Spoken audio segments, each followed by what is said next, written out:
Welcome back to day one of Combo Breaker 2025. If you just got back, if you're taking a little break, how accurate was that countdown? If you just joined us, we forgive you. How's it going, Deadward? I'm Chunk Brixton. How's it going, my friend Deadward? I'm having a fantastic time here. Landed in beautiful Lombard, Illinois, here with Combo Breaker 10th anniversary. I know, man. Has it sunk in yet for you? No. I'm still kind of waiting. We're here on Low Cook Esports, getting ready for Uni 2, another advancing pool into top 48 into our phase 2. Yeah. Excited. I've seen some of the players in here. We, of course, have, listen, I got to be biased, my Canadian legend, Rakir. Immediately, I'm expecting. Already qualified. Listen, no blow-ups, no knock on wood. I don't want to create too much mic feedback. But heading into our first round, not sure who we're going to grab exactly yet. Taking a look. We have a couple windows. We have a couple ways to make it happen. But for now, we're just filling time. We're getting ready. The event is so sick this year. Of course, every single year, a new record of attendees. I think 5,300 and some change. I've been telling people all around Lombard, Illinois, just like there's 5,000 people here. And they're like, oh my, are you serious? Yeah, people always ask. It's like, oh yeah, different tournaments. We host stuff locally. And it's like, oh, how many people are going? Like 200, 300? And I'm like, no. The airport will know about us. They're not even going to check me out for my stick, right? After a point, they're like, oh, I've seen this before. We've seen this too many times. We've seen it too many times. Yeah, always excited to be back on the Combo Breaker floor. It is full of so much energy, so much games being played, so many excellent little displays, stream setups, merch being sold. It's a very exciting event to attend. And additionally, seeing Uni 2 here for the second year in a row. Of course. Undernight has a pretty permanent slot here. Of course, as you move into the sequel, the Undernight 2, excited to see new players, old players. I'm going to be a little more familiar with the old players. I had to do my research, old man here. Yeah, likes of Klim back from the SD days. Yes, exactly. I saw Klim and I was like, oh my gosh, another Canadian GOAT. Yeah. This is easy. More old men, bro. I need the old men in the brackets. We can so I can keep track of this stuff. But we're heading into, I'm imagining, we're heading into the first pool. I'm not sure who we're going to have pulled up quite yet. Trying to look at our that camera. will be Klim's pool. That will be Klim's pool, all right. Because I was like, okay, one player sitting down, but that's definitely a floor manager. That's definitely someone just figuring things out. My goats also, of course, thank you to all the volunteers, myself included. Thank you to everyone putting in the work right now to make this all work functionally. With, like we said, almost 6,000 people. There's going to be some gaps. There's going to be some fires, sometimes literal to put out. And bravest warriors right there. Yeah, well, if you missed Fox and Brett's box, so we are in pools right now, and this will be 6 out. So everyone who gets to the winner's qualifying match will get out. Whoa, and then we'll have one final match in the loser side where one person will be eliminated and the other person will qualify for the next round. Gosh, that's a lot of Chipotle cards. That's a lot of free guac. Remember, you get the add-ons. When you get there, make sure to go crazy. Yeah, get stuff on the side. You get some chips, get a drink. So much stuff. I mean, yeah, we're leveling up here. Combo Breaker is just onwards and upwards. More Every attendees, year, man. More years, more games. It's just been incredible to be What's the first Combo Breaker that you attended, Chunk? First Combo Breaker? Oh my gosh, bro! I don't want to show my age. I feel like it was maybe the first one before COVID. I feel like I'm not sure how that would line up because, of course, it took a long break after that. But been coming every time that I can. It's an essential event. It's an easy travel for us up north. Yeah. It's just every year, like you said, onwards and upwards. I was always blown away. Every year it finds a new way to blow me away. How about you? I want to say 2018, 2019 as well. I remember, was yours like the Red Blade? Yes. Okay, that's how you need to just find like a particular event. Was it Culver's Welcome Gamers? Do you remember Welcome Gamers at Culver's? Oh my gosh, bro, the old venue. We miss her. We miss it. Having that sign be the first thing you see when the Uber pulls up is like, I do feel welcome. And I want to say, as a Canadian coming out, when I see butter burgers and frozen custard, I'm like, suddenly I'm a patriot. I feel the bald eagle grab my heart in its talons and bring me in to the land of freedom. No, that's the Midwest vibe. So they just fry everything. It's also delicious and rich, and there's a lot of culture here. A lot of culture here in the heart of America, which is definitely somewhere else. But I mean, we're in like the center, which I guess you could say is America has many hearts. It's like a worm. They got like 5 or 6 or something. I don't know. That's a really good analogy, Chunk. I like that a lot. They should put that in the Constitution. Maybe the new national animal. Yeah. But heading and looks into our first match. Not players I know by face, but I'm sure I might know them by name as they come up. Oh, yeah. Definitely that can be the struggle, is that you know a lot of players from their online tournament runs, from their you know, just like their Twitter and things like that, and you're Exactly. like, I have no idea like who this guy looks like. I've seen you in the matchmaking channel. We've had long, heart-to-heart conversations. I've never seen what you look like. Yeah. That's the most beautiful thing I think about coming, especially your first couple majors, and you're like, oh my God, it's you! But speaking of which, I'm like, oh my God, it's these two, because I have no idea who these guys are, but they're getting set up. Also, it can help sometimes. Like, I'm wearing glasses for the first time this year. Oh, I've been Clark Kenting a lot of people. I've been absolutely like, I've never seen this man in my life. Yeah, they're like, wait, who are you? Is that Chunk? With the tariffs and everything? Those, All the way down? all the way down. That's Nothing can stop me. Big travel. That's not. I mean, I guess it's not too bad. I mean, we're like Michigan and the one Scott Pilgrim is from, Vancouver. they're just neighbors. The one, Toronto, that's so no Toronto. crazy. No, Oh Scott my Pilgrim's God. from Toronto. I There can't, we go. I can't believe you went to the Scott Pilgrim instead of the Northern Lion. That's the easy Vancouver. Oh, it is? Okay. Or at least BC. No worries. We're having a little bit of hardware tech issues upstage. So listen, we're here professionally. I prepared for matches. We did not prepare for filling time. For communicating with one another and communicating with another, you know, very rarely do you get to reach out to another gamer unless you're at an in-person Yes. fighting game tournament. And that's what it's all. I mean, definitely thank you so much for tuning in for streaming, but that is like, there's like a connection to fighting games, that there's like a competitiveness that brings people closer together, and it's really, you have to be in the arena and you kind of get It's it. just it's a certain kind of feeling. It's Yeah. kind of like going to a concert to see your favorite band, but it's like people that you're like knocking elbows with, people Yeah. that like, you know, I saw you at Portillo's, I saw you at wherever. And it's just, you make friends for life. It's so Yeah. easy. Friends for life that I don't know their real name. Like, not even their tag. I'm just like, I remember when I was 24-hour venue, 3 a.m., we played some matches, we had a hug, we shared an open beverage, and I'll love you for the rest of my life, guy I don't know and may never see again. That is definitely one of the most bizarre things of like trying to talk to people who aren't in the fighting game community about it, is being like, oh yeah, like my great friend Crocs and Socks, and they're like, Yes! oh, like who is that? I'm like, you know, it took me a while. Like I didn't know his first name for a really long time. Same thing. I didn't know who Safe was recently. Oh yeah. There's a lot of people. You call it like your government name while you're walking around the My venue. secret name. Yeah, it does. It feels like a hidden identity. Like you are Clark Kent. Exactly, and then like especially if you're on two different areas of the staff, two different names depending on who you're talking to. You got to run through the whole roster of aliases. But speaking of running it through, it seems like we fixed whatever the issue was. Someone's stick, someone's who can say. All that matters is that I hear buttons being pressed. I hear that soundtrack, that beautiful, beautiful thing. Yeah, and looks like we got the one and only Drubsky going up against Thanatos. 13? And we got an ogre. I was going to say, I had to, like, I was like, with Uni 2, I haven't commented the game in a couple of months, and I was like, I just need to make sure the one thing I might not be ready for, Mizumi, ogre. What's safe, what's not, what's smart, what's dumb. And it's the mirror? You started me off with a hard, listen, it's supposed to go easy to hard. Oh, yeah. Could I please get, like, a character that's been around for 20 years? No. We got check with the low. We got the dandyism here, the ogre mirror. He's a debonair, a stylish fellow, and he's got bombs as well, bombs and projectiles. Really, real mafioso. Yeah, I was going to say, we're not the only ones who might get knowledge checked here, but they both play the character. Unfortunately, dropping some of these early combos and a lot of proration to get that J2C, bring it down to the ground. Of course, everyone trying to plant that bomb. It's been a lot of scrambles so far, a lot of half-finished combos, but you're on stage. Getting pretty tricky on the follow-ups to that dash forward punch there. Has a low and an overhead in addition to other follow-ups, and already we're seeing some overheads, some funky little... Ooh, you can't forget, brother. You can't forget that there's a bomb in your car. Don't start it up. Don't turn the key.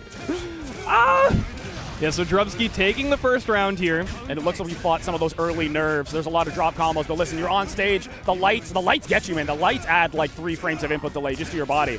Yeah, there is a stress to playing on stage, knowing that everyone's going to see you. Text the bomb, of course. The bomb stays until that person gets hit. You know? Oh, a little bit of a goal throw there. I don't know if that was a TRM on like a late OS. I didn't get to see the aura around that. But speaking of aura, wakes up invincible. A little too late on the punish there. Green shield does not connect and allowing Drubsky to find the hit here. Drubsky, of course, piloting that very stylish pink on Ogre here. Gets checked safe at so far, but listen, these Ogre limbs are he's quite lanky. That'll be enough. Drubsky taking that first game. A slobber knocker for sure. And both these players looking unaffected at all. This is just another day for them. I think you kind of get released. Like, Ogre, he's a character you kind of deal. It gets a little hard to deal with if you're playing a character with like projectiles or long-range zoning as your opponent. But both these guys are just like, I want to go in there and I want to punch you, bro. Ooh, excellent jump in there by Drubsky. Going to get a good starter off of that and trying to reset with the projectile, but does not hit when he wants it to. Yeah, of course, when you're going to TK it like that, it's going to be a little inconsistent on the startup of that. But nice frame trap using the stagger there. Yeah, check that. Should be enough is what I would say. Oh, but what a scramble there with the tech situation. Drubsky coming out with the plus frames from it and converting that into the win. Dude, the game gets so fast. I don't think I've called like he has Vorpal once. It's just been going. The grid is secondary right now as the counter hits. Yes, the hands come first here before the grid. These two are looking to put their pugilist paws on you. I think it's unfortunate drop. I can't imagine you trying to do dash shield there. But like we said, grid break right now on the side of Drubsky. Has plenty of meter to spend here. Can we find the conversion? Not quite. Maybe missed the infinite worth input. I was going to say, though, I really like that Thanatos has been playing this, I think, a lot slower, kind of waiting for Drubsky to whiff. But listen, Drubsky has maybe done whiffing. Has found a consistent hit on these last couple interactions. All right, one hit away there. Round 10. Wake Up Super was not invincible with Thanatos teching out. Can't finish the combo. This is looking disastrous here. Does have the cycle, though. The trade goes the way of Thanatos. I don't know if that picked up on the mic. My favorite thing in a major, the scream in the venue when your friend is like, no! Oh, my God. Not like this! Ooh. A nice challenge there. Managed to punch the cross through. It is tricky to block. But the reward. Missing the standing overhead there, allowing Drubsky the opportunity, but it is Thanatos who finds the hit. Dude, it's just going back and forth. I can't do, but Drubsky right now, of course, in the red. If you're having trouble following, I'm sure we are too. But nice, baits out the DP. ZP'd from a full screen away. Just had a feeling on the map, maybe a hunch on that map, a hunch. Looking like a street ball here. Everything allowed, including bombs. We're seeing the explosion here. Oh, it was a red combo, though. Could have teched out, and Drubsky. That's not how you want to go down. Man, that is tough. But I believe, is that the, was that, I'm not quite sure. No, that is the, I see the fist bump. Maybe they lost track. I was going to say, I think that is the 2-0 for Drubsky. But like I said, listen, the first match, that was highest difficulty. That was expert difficulty already. Back and forth, trying to keep things consistent, trying to keep the other Ogre locked down, kept in their swamp. But ultimately, Drubsky, maybe just a little more consistency at the end there. Oh, yeah, I mean, that was just like, there was no form, like nothing like this. It was just full, like, no guard swinging. up, just who gets knocked out first. It's like I'm going for teeth. When you would play like Wii Boxing and you didn't really know how to play it yet, so you just hold them and you go like. I was just doing mystery brackets, and it's so funny. I didn't have any Wii Boxing on my side, but you can always tell when someone's Wii Boxing, so the nunchucks are going crazy. You'd be there as like an 8-year-old kid, be like sweating out down to your socks because you just went like this for like 3 minutes straight. You're like, oh my God. Listen, the Wii Fit, you can choose willingly Wii Fit at any time. Any game you can wiggle around enough. Even Uni wiggling controls, maybe next version. Yeah, we got backport Uni 2 to Wii. You know, switch to Big Get, but really the Wii still is so high selling. I think we got to get the backport. That'd be my recommendation, friend. Seen a lot of them over the weekend. But listen, with a name like Thanatos, I'm hoping that guy can fight his way out of losers. Still in the bracket. We're on the winner's side, of course. We got a long way to go. A lot of more pools after this. I believe the pool after this, a little wave. Hi, Mom. Hi, friends. How's everyone doing? Better now. I definitely hope people are tuning in for these two players. We got Rena going up against Inv. Keeping Inv could be short for anything. Could be inventory. Could be invader. Could be... I don't know. Invasion. Invasion? Maybe it's already over. Yeah. Maybe we've already been invaded. Maybe they're already here. Infiltrated. We've already been body snatched. Bander snatched. Recently removed from Netflix. We miss her. All right. A little button check. Listen, we can do it in the menu, but it's better to... Honestly, though, I get it, because you kind of want to just feel like what's going on this setup. How's the input delay? How are we feeling?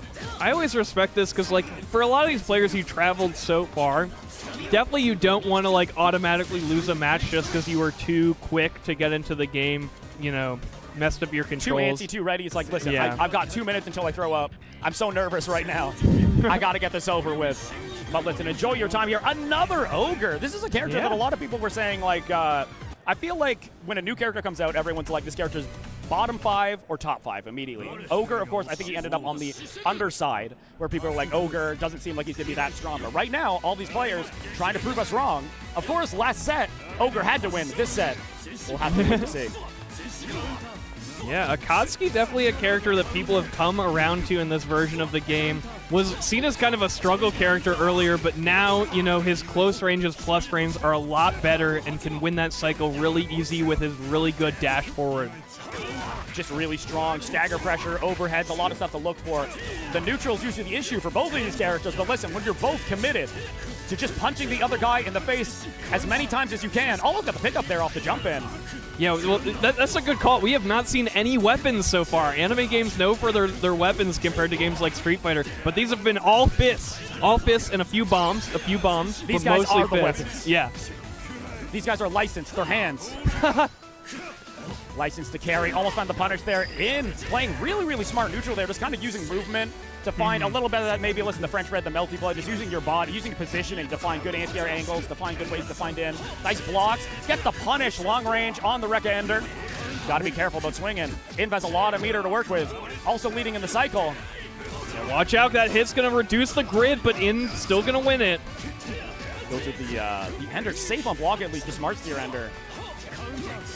Rena maybe trying to find their footing here, even though this character's got a couple kicks, I guess. For a second, I thought they were all punches. Going low, that is safe, but is minus, so In taking the turn there. Don't check in. They've already taken inventory. They've been, listen, all night on Mizumi. They've been in the training mode. They know the data. They've been investigating dust loops, Mizumi, checking the frame data, invincible reversal, and escaping the corner there. Rena just trying to get away. This enhanced projectile making things really hard. The tick throw didn't need to go for it. Sometimes you just have to keep pressing buttons, overthinking it. That would be tragic for Inv here. But Rena goes for the block this time, learning, paying attention. But Inv relentlessly rushing it down. Yeah, a little too active there with that jumping button. Gonna beat the assault forward from Rena. Yeah, try to jump back. Maybe get, you know, like we have an air dash at home, the jump dust, or jump assault. Yeah. Thank you very much. Too many games. Check it. In moving forward a lot here, going to have a lot of grid, and we haven't seen any shields yet from Rena. Going to be a quick cycle there for Im. Well, it might be an oversight, but at the same time, Inv has been going for a lot of tick throws, which is kind of the Akatsuki usually strike throw game. Yeah. So you do not want to end up getting grid broken. Inv already has a huge grid advantage. But I would say until 2 counter hits, instantly able to steal the extra grid loss from those. Yeah, both these players really big fans of jump forward assault. Both of them, unfortunately, missed that anti-air. In finding the perfect, just going behind the fireball. There we go. Jump forward assault from both of them once again, but Im going to come out on top with that reversal. Usually it's like stars passing in the night sky. These guys are colliding. There's a lot of shrapnel. The impact has been disastrous so far for Rena, though. Nice little trade there, able to keep the corner, but in so ready for the air-to-airs. 60, huge whip punish, but out of range to actually find the Ender. Another tech throw, but it's a gold throw. You're giving that extra time. What? They both reversaled in each other's face. And then another reversal. They are in each other's heads right now. Were they twins separated at birth? We will find out soon. Not invincible to throws, and with that, Rena is destroyed by the invincible. Ah, well, you had that in the chamber this whole time? Yeah. I couldn't see it on your face. But Inv, moving along, just had the relentless pressure, a little more consistent, maybe just playing a little bit safer. Like, obviously was going in very hard, but at the end of the day, kept himself very, very safe, knew when they could reset their pressure. But not the end of the story for Rena. And very good for Imv, like, keeping the mental under control. Ogre can be a little bit intimidating, the bomb setups, the overhead lows. Like, you can definitely start second-guessing yourself on defense, but I felt like Imv was super solid on defense the whole time and was getting those free punishes from the minus frames. So very solid, you know, round 1 play there from Imv. A lot of potential reward for blocking. Also won them a lot of grid cycles, right? Yeah. Like, ready with smart shielding. And like we said, maybe twins separated at birth, very similar habits. But listen, all I know, very similar APM, very similar heart rate, I think, probably by the end of that. High octane. But we're moving into our next match. This is a player I'm familiar with. Once again, someone I had to look for names. All the uni Zoomers, all the people coming in clear into. We're happy to have you. Thank you. Zoomer as a complimentary. Zoomer as in you grow up so fast. But we have Norse coming up, longtime Aurier main. That I'm very familiar with, coming up against, as we switch over, my friend Melon. Oh, we have little stuffies on stage. We have some stuffies on stage right now. I have the Merkava that's worth every penny. I don't know if we'll end up getting that cam, but they're having a little slumber party on the stage. But Norse and Melon setting up here. Going to see the Aurier versus, I'm not sure. Let me check my notes. Oh, yeah. And going up against Melon, not 100% sure who Melon plays. I just want to know who these stuffies belong to. Those are great. Yeah, look, it's so stylish. We gotta get an artist credit for this. This looks fantastic. I know, yeah, we got Eltnum. I don't know if they're all this. I was going to say Lexi Pants is the Merkava, and it sounds like that is all three. Lexi Pants is at the venue. It's worth every penny. They're handmade at their abode. And that Merkava I've had for years and years and years. Used to be my good luck charm and bracket, and has not degraded in quality at all. Cannot recommend them enough. All the talented exhibitors here. Big coast, yeah. We got our artist alley set up. Plenty of both official and fan-created things that you can pick up. Little love letters and little, here's my OC. Please pay for it. Please fund my addiction. Okay, maybe this is a button check, because I'm going to say, where's the Aurier? Yeah, I mean, listen, Eltnum is a very strong character in the version. I feel like Aurier is not super far off, but you never know. I mean, yeah, Eltnum is definitely a crazy character this patch. Has many. Got a little bit of a slap on the wrist in the last patch, but still very, very strong. I mean, we all watched Arc World Tour. We saw what happened there. I know what you did last tournament. I've seen what you've been up to. But yeah, just a little check. Make sure that the buttons are buttons, that the stick works. Maybe to switch them out. Another vendor. We've got a lot of stick vendors here if you're looking to replace your buttons. Trust me, you don't think you need to? You need to. Yeah. Replace and clean your sticks, please. The inner workings. You have made an impression on them, my friend. But heading into the match, these players are about to make an impression on us. And all of you watching at home, thank you again for tuning in. Yes, we've got an exciting match coming up. Here we go. North, FTX versus Melon. Melon ready. Is the secret Eltnum this whole time? But yeah, holding it down. We're seeing, listen, a huge momentum change, right? Where the last two matches have just been constant, going in, moving forward, blocking's for cowards. Dash blocking is dishonest. First 6B is unblocked. I'm going to be keeping count. Well, Eltnum has a 6B of her own, so we'll see. I'll count for both. I'll count for both. Yeah, it will come up to a big count by the end, I imagine. But listen, immediately, like I said, the last two matches were very... There's the OS crush, the Assault ADP. So good.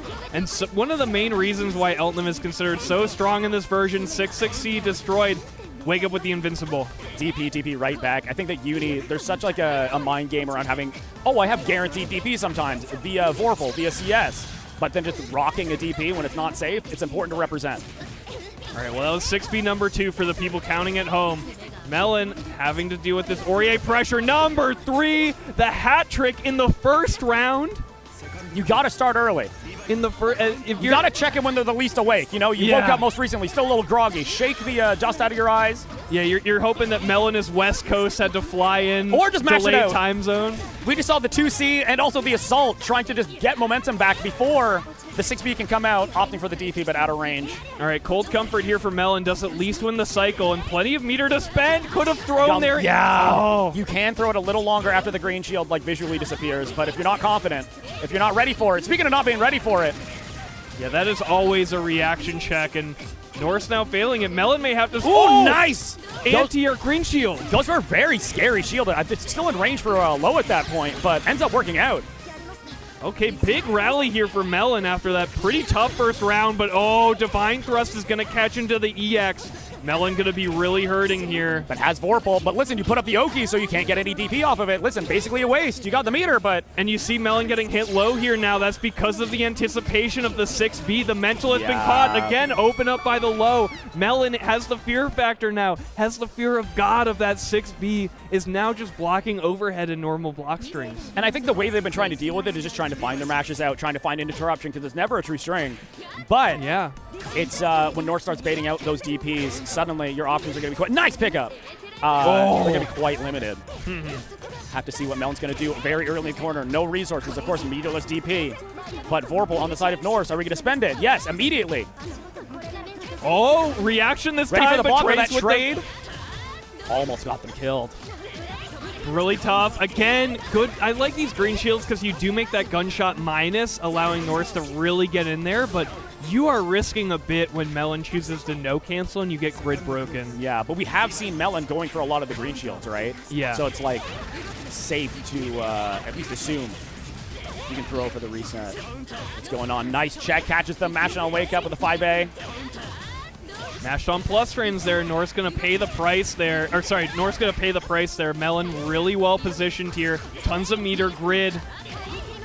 Yeah, can check out. But listen, it's also advantageous sometimes just hold on to it. I would say that CS in the middle of neutrals, maybe looking for the thrust out. Unfortunately, could not find anything. Ready to block here and do that 6B. It's very hard to visually block, especially when it looks like that 5C. It can kind of catch you off guard. But Melon, unfortunate, got the dashing, the dash quarter circle. Very common, almost a universal miss on input across many games. Oh, unfortunate for North there. Had the corner advantage, but not the health to make a mistake like that. Okay, big opening here for Melon. Again, still has plenty of meter to spend, can convert really easily, has access to EX cutting sync to kind of threaten space with invincibility. Running down pressure, keeping it slow on the staggers. Melon has woken up, but is now swinging after, says, I blocked the 6B. It's my turn, right? Obviously. Unfortunately, got to find your right cancel. Isn't Celestial, so has a huge damage opportunity when they wake up here, but it makes it a little obvious on the CS. You don't want to waste all that extra meter. Yeah, we saw the apotheosis of Melon, but maybe they will be a god of death. That Celestial leading to nothing but a ton of damage for themselves. Just barely edges out the second purple here, but has to find a way to challenge out. Green Shield is risky, but mashes out that CS. Very smart. Really close grid game here. Down to the wire. I think Norris has got it with that little bit of grid. Won't have the ability to catch this out. No meter, but gets caught by the last frames of the summon. So scared. Any hit will do it. Spend the meter while you got it. You can't bring it home with you, especially if it's an 0-2, and the absolute length of that rapier. Man. The extension manages to hold it down. Was one of the slower matches we've seen today. Had to pick it up to try and maybe work around the defense. Really smart adaptations of Melon. Yeah. Showed that he has the reactions, but Norris manages to clean it up, just running the Oki, playing around the grid game really well. Really good awareness when my opponent's invulnerable to slow things down. Yeah, Melon definitely beat the allegations, which is the most important when you're on a stream match Let against them know at Aurier, home. where it's like, guys, okay, I can block 6B, okay? Do you see it now? Do you see me blocking 6B? Please, thank you. Especially when you've been saying the entire time, you're like, listen, I can block this. I'm just online. There's one frame of delay. I can't do it. And then suddenly you're not blocking, and you're like, oh, no. Am I washed? No. Bone dry. Bone dry. Yeah, Bone dry. You got washed, but you were clean at the end of it. It's like a bath. Yes, exactly. And listen, the losers bracket, I hope that is a very absorbent towel for you. I'm hoping that you can find your way through it. We're running some ads. I was about to call in the next match as we're running up. I'm very excited about this next one. We're going to be going to some ads. Don't go anywhere. We'll be right back.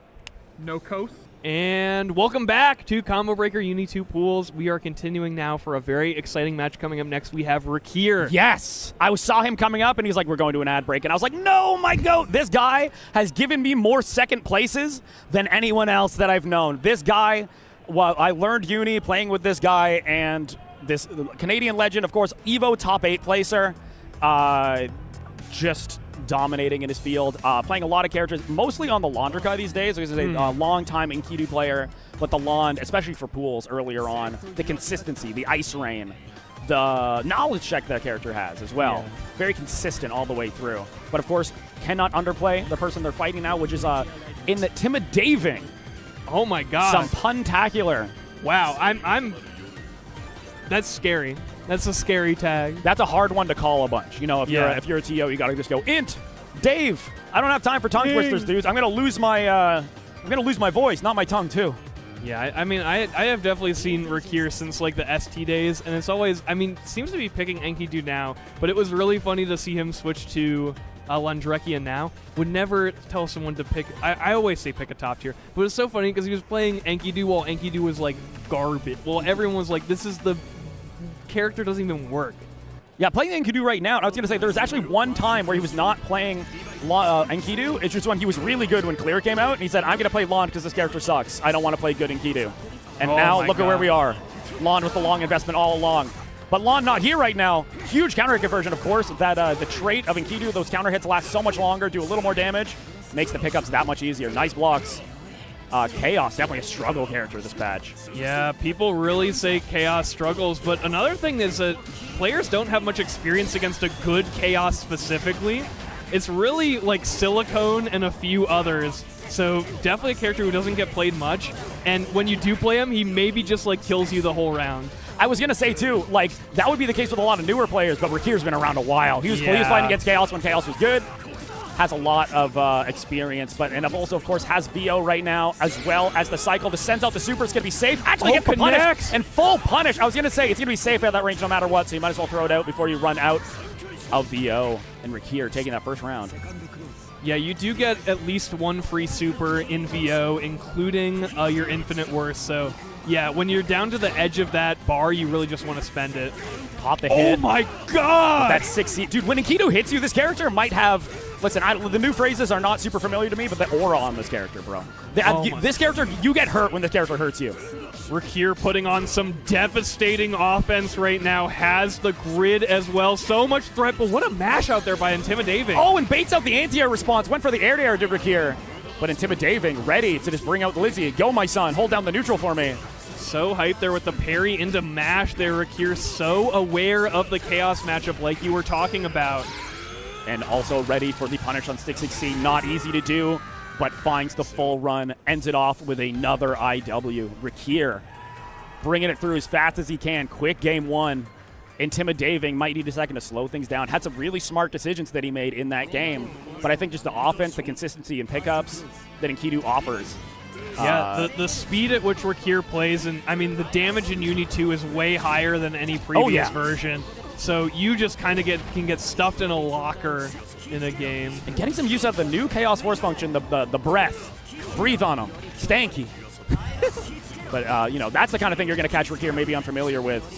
But manages to, setting up the offense, just using, listen, Rakir, very comfortable to block, wins the cycle, manages to get a full combo off of it, but catches out just before the cycle turns over, which means Intimidating is going to be able to wake up here, but cuts the combo just short of him getting 100 bars, so he couldn't find a guaranteed out. So smart. Really next level here. Yeah, Rakir, such a top player. Tries to parry out. Will get a lot of grit off of that shield, though, and does kill Ozzy on the follow-up. Ozzy has no high and no low. Like, you can just chill. You can get mixed up by the character, which you see here. Without Ozzy, too, may I add. Yeah. Single independent chaos. Don't need no lizard. Good hard knockdown there. How are we going to do things? We're going to set things up. Once again, just get a dash forward. It's almost like you got a positional advantage if your name is Chaos, but if you're Enkidu, you got to run forward, maybe just take whatever grid you can, and then use that to hedge bets, maybe use that rolling force function. I've really seen Intimidating struggle in this part of the uses screen. The counter. Turn your lizard against you. Rolls out on the overhead, but caught on the backdash by that quick little punch. There is projectile invul, moves super fast. Yeah. That's really unfortunate. Covered a lot of options. Pretty safe at that range of Route 2 to just throw out. And the meter game in this game is so high. Spend it when you got it. Yeah. You can't bring it home with you. When you die, you can't take it with you, just like money. Here we go, Rakir. Corner positioning confirmed. Cycle. Counter hit throw. The damage is piling up, but a Veil Off is Chaos's only invincible there. And it's unfortunate, too, because you get the VO. You guess right, but it's no damage. You might win the cycle. But listen, Rakir is the shield master. Every time he finds a guaranteed shield, just takes it and stays on the ground, so Intimidating cannot steal the cycle. Rollout not going to be enough here. Going to get put in a last-hit situation. I don't think Infinite Worth is enough. Yeah, Rakir won't go for it.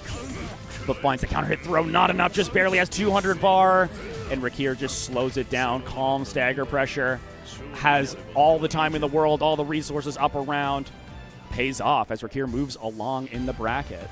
Yeah, quick fist bump there. Really cool to see Chaos being played. At all, you know, yeah. Yeah, definitely a character that people think are weaker, but it's so cool the way he navigates past it. But I think that was the big issue, is that Chaos is supposed to be good in that space where he's like really far from you and the dog is in the middle. And Rakir never looked afraid in that situation. It would always just be dash block, look for an opportunity to kill Ozzy, and then just close the distance. And you'd see these devastating starters from it. Things like chain shift to confirm he was in the air, and then up kicks, things like that. And it was looking devastating for Intimidating. It stacks up, and alongside with that, like when you face Chaos, especially if you're impatient, you can end up just dying to Lizard. And I saw a little bit of Intimidating, maybe a little Intimidated, where he's going into the match and maybe used to players kind of running into the Lizard, you know, messing up their dash block, getting smoked on the way in, because Rakir was very happy to just run up, shield, take the guaranteed shield. There wasn't a lot of, and maybe just a little scared of Rakir that he's going to find a sneaky way out, a way to frame one counter or something. But Intimidating will have another shot. I think he'll do well in the loser's bracket. Yeah, definitely a hard part about learning Chaos is that players can be really bad into you. I thought Chaos was so strong, and the issue was I would kill Ozzy, and I'd get counter hit by 6C every time. Yes, I'm like, that is the classic. I'm No, like, that's a rite of ascension. That's borderline a hazing process as you're learning the game. I'm like, I kill his mechanic, and then he can still attack me? Like, what's going on here? Yeah, that was definitely, yeah, you got to look out for people who know how to play Chaos as well. Heading into the next match, though, we've got Junbear alongside Wexler. Ooh. Gonna see if I feel like Junbear might be on my list. Yeah, they put on the glasses, check in. Put on the readers. Junebug, Riot. Junbear, a Linne player. Also in many, many brackets. I believe I'm running a couple of the brackets in other games over the course of the weekend. I think they might be in like 5, 6, 7. There may be a referee's enemy. Maybe the dude, I think that point was for me. I think he was like, I'm coming for you. I'm going to say I'm in 3 brackets right now. You're going to have to wait 20 minutes per game. Yeah, that was, speaking of pejoratives that you didn't know about, I would say on commentary, like, oh, this is like a big like net play grinder. And then people would get mad and they'd be like, why are you saying he's net play? He's like a good player. And I'm like, yeah, I don't mean derogatory. Yeah. I mean, they're willing to practice. Dude, people who net play, that's the hyperbolic time chamber, man. Yeah, it was like they just play the game a lot. They're a grinder. They're addicted. They can't be stopped. Button check or real? We're going to find out very quick. This looks real. Yep. Immediately, just that rebeat to keep things going. Wexler on another Ogre. I'm so glad I read the Mazimi. I'm so glad that I did my research. But Junbear trying to make it all not worth it with the stagger pressure. Linne, very strong this version. The stagger pressure is just very difficult to deal with. So well positioned there. What a shield bait as well. Wexler looking to anti-air shield, but getting grid broken for it. And we may be looking at a perfect here in the first round. It's going to stack up, and you're coming out of this with 200 bar. It's such a massive advantage. And I'm going to say this character, Ogre, has kind of weird anti-airs. They're very specific. They're hard to find the right ranges for them, and Junbear taking full advantage. Linne character is very hard to anti-air, period. All right, Junbear, you gotta chill out here. He's trying to run to his next bracket. They're waiting on him. Maybe this player has a family. Who knows? But, you should treat human beings with some dignity here, Junbear. Yeah, I think the Geneva Convention applies in the Midwest. I think. Oh, roll through? Not quite caught. Baited out, Helmbreaker going the wrong way, and I think this is more than enough. Infinite worth, and with that, Junbear with the double perfect here Keeps in it game simple. 1. No cutscene. All you can do is nod. All you can be is like, yeah, that's how it happens. A lot of very wide eyes. I saw the smile there from Wexler. I think, it's the classic. It's like you just do the smile frown and the nod of like, yeah, that's true. Yeah, that's pretty true. It can happen to you. All right. Here's how, fellas, here's how Wexler can still win. First blood drawn. The dark horse. Oh, we'll get caught by the parry. No more perfects for now. But trying to find their way out to way too far on the DP there. Projectile, of course, does not have that extended of a hitbox. Yeah, and Ogre's is pretty vertical, so it won't catch from a distance like that. Wexler, of course, though, has the invincibility, knows that they have the DP. Nice bait on the throw, trying to get the back throw incident. And a reset as well. I don't know if that was intentional, but we take those mistakes into miracles. Oh, yeah, we got infinite worth here. Will we go for the... Oh, no. Yeah, Tries to keep the meter, and I like it because you have enough life lead that even if you get put in a situation, get a back throw incident, you still have a chance to get out, win the round. That would have been a will it kill contender, too. Like, it was quite close, especially when you don't have IWEX. Tried to find the anti-air with the 2-2 BC. Very active, but unfortunately a little bit too slow to catch them out there. This Linne character is so mobile. The Rat has managed to find their way out of many traps. Oh, man. And we'll see if Junbear is able to get the cheese here. Junbear so far looking pretty Camembert, looking pretty Gouda. Oh, trying to finish Mr. Cheddar, I'm cheesed to meet you. Mr. Cheddar, I will not let them take from me. Mr. Cheddar, I don't care if it's early AI, I don't care. Him and Ash Baby, they can stay. Those are ours. We claim those. The robot that made those, that one has a soul, man. It's gone now, but that robot was real. That was my brother. But moving along in bracket is Junbear. Moving forward, a very quick 2-0 there, but Linne does that to people. You don't want to sweat that. The loser's bracket is there for you. Mm-hmm. The redemption bracket, as we call it. Yes.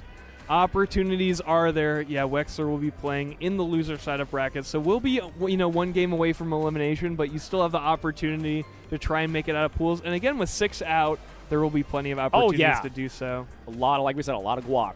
A lot of Chipotle ready for grabs, and of course, Phase 2. Is Phase 2 later today? Or I think it's maybe afternoon tomorrow. Phase 2 is tomorrow. Yeah, we have so many pools. Yeah. So many Uni players showed up. Shout-outs to everyone. Shout-outs to the Uni players, Huge outing for them. Of course, Climax back on this year. It's a good year to be a Uni player. And they're coming out in spades. They will not let them take the slots from us, French-bred gamers. We own this stream setup. For this day, we're only streaming under night. And this is true, by the way, folks. Yeah, we're going to be here. You know. If you are interested in Uni, keep this on one of your monitors or on your phone. If you got a Subway Surfers it to stay, engaged, we are going to be here all day on Low Kick Esports streaming your Uni matches. Of course, I believe after us we have Tabby and I think Brett coming back. Oh, yeah? Yeah. Tabby, happy to see. But we'll be moving into this next match momentarily as the buttons are getting set up. I believe, oh yes, this is the player with the Guitar Hero controller. Oh my god. The modded Guitar Hero controller, I believe, of Nikki Truck. Yes, up there, ready to shred. Oh, from Quick Draw as well. Texas local. Oh, yeah. Salute. All my favorite players come from that country. What country is that? Where's that on the map? I've never found it on GeoGuessr. But Junebug. Almost soon, almost June. Couple days away. Maybe after this Memorial Day weekend. Man, but of course, join. But listen, let's not take the spotlight off of their opponent here. Yeah. Plays on more conventional hardware, but who doesn't? We got Nikki Truck with maybe two T. I don't know if it's a typo. It might be T-Truck, but it might have been a typo. I think he said it's me. It's Nikki Truck. Oh, it's T-Truck. Like tow truck, maybe? Listen, I always like to figure things out. When I see a weird tag, I'm like, how did this begin? Like iced tea. Like iced tea. Wow. Dude, I always get jump scared by sweet tea when I come down to the States. That stuff is quite, the high fructose corn syrup is very, very high. Have you ever been to the South, Chuck?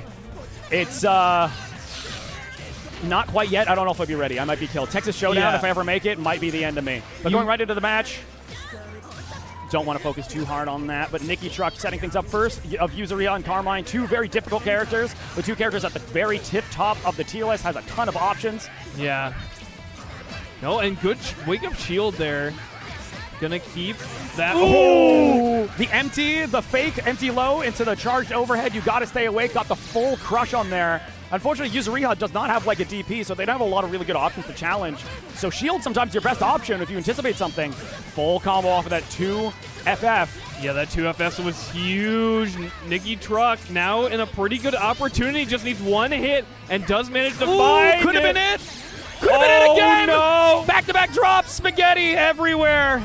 We need a sponsor. We need like the Ragu or something. Man, unfortunate. That may be a harder choke than the Knicks. All right, Knicks, get on here. Get sponsor combo breaker. Brought to you by. Yeah, we could have Rick maybe up doing the announcements, singing in, take me out to the ball game, etc. Sage Jam with the hot dog. Heading in. Oh, we get Sage Jam with Stephen A. Smith commentating Street Fighter. There we go. All right. Nice pickup there on the counter hit sweep. Junebug trying to find a setup here. Going to be about even on health, but of course you have the puddle underneath you. Going to be scary. Right by the. Managed to dodge this time, but a little too late on the creeping edge. Still managed to find advantage. Did Junebug. Nice challenge. Yeah. So ready. You cannot catch me with that. A lot of the times it's very tempting for a user here to do when you have a teleport and get out of the corner for free. Make sure that they pay something for it. Yeah, players will always be looking for that, and you can get pretty tricky with that. You can see how the screen moves and know where she's going to teleport to if she's far enough away. Because if the screen pulls, she always is teleporting behind you. Junebug so far pulling off the high execution stuff on a very, very customized controller. Yes. It was built for this. My beautiful son, you are here to put them in the gem and make them deal with maybe fuzzy overheads, but no, we creeping edge out. New mechanic in Uni 2, of course. It's going to take you out of some of these very ambiguous high-lows. Ooh, luckily the red mist was a little too spaced out. Nikki Truck not going to get punished for that. Of course, not a huge button either. Of course, the 2A going to whiff very quickly. Puddle still on the ground. Be careful where you step. Manages to avoid it. The floor is lava, but you're getting pushed into it. Manages to sneak out again. As Junebug playing very patient. Finds the right moment to CS. Yeah, that's one of the tough parts about Yuzuriha. Your block strings are giving people meter, then they can use it to try and get that invincibility like Junebug did. And Carmine, of course, has options at range. Has also Celestial on the side of Yuzuriha. Already getting the chance to cash out. Trying to use it for the conversion. Did not find the CS there. Has to be able to make one of these work. Maybe that first choke still in their system, but didn't check the teleport in time. Gets the trade. Has a pickup available. Hesitates. Nikki Truck is breaking my heart right now. I know. They've cut the brakes, I think. Wild card. The truck is veering. Wake up. Maybe that the big lug, not enough coffee in it to make the whole night shift on the road. Yeah. Nicky Truck got to find. They're calling so far has a huge lead this round. But unfortunately. Whoa, such a delayed assault there. Ready to catch up the delayed options in Nicky Truck, which we've seen pretty consistently. And it's like, it's not a bad habit at all. It's just Junebug's really smart at sniping it, but using the universal mechanics to try and stop the 50-50s from happening. Oh, Punish there was able to get behind during a startup of a button. Yeah, anticipating, because you have the cartwheel, you have the projectiles, you can stop Yuzuriha from being in the air. But if you swing a little too early, she's going to sneak up on you. Just like that, though. No drops, and Junebug manages to finish things off. Shredding, playing their solo, really played a lot of that match solo. And I think the noise of that guitar maybe just intimidated our friend. Yeah, a little Yomi showing off the sticker, you know, representing Quick Draw Brawl as well. Definitely had a big entourage, as well as, you know, just like the hype factor of someone playing on such an interesting controller. Interesting controller, big stage. You couldn't ask for a better stage in Combo Breaker. Shout outs to all the people in production, all the people, unsung heroes behind the curtain, the secret wizards. Doing some sort of computer magic. Yes. What is this? They're pressing buttons and scenes are changing? Yeah. The soundboard. Pretty good, yeah, and also, you know, just being able to show off everything. You know, you definitely, it was really nice seeing, like, the Quick Draw Brawl come up and, like, immediately having, like, the camera on it. And you got to represent, you know, your locals and things like that, because, you know, people are traveling really far to attend this this tournament. It's a lot of money, it's a lot of travel time, and you got to, like, you know, call out the homies, let them know where you are. Everyone watching at home, everyone who showed up, scream as loud as you can, carry my spirit forward. Yes. But we'll be moving into... Inherit my will. Yes. We're moving into the next match. Sitting down, getting ready. I believe we're going to have Hattorn and Pushy Go. Let me see if there's anything in here regarding them. It's going to be pretty exciting to watch. Yeah, definitely Hattorn, I think we know as a Kuon player. Yes. So is going to see this character that has been talked about a lot as being very popular.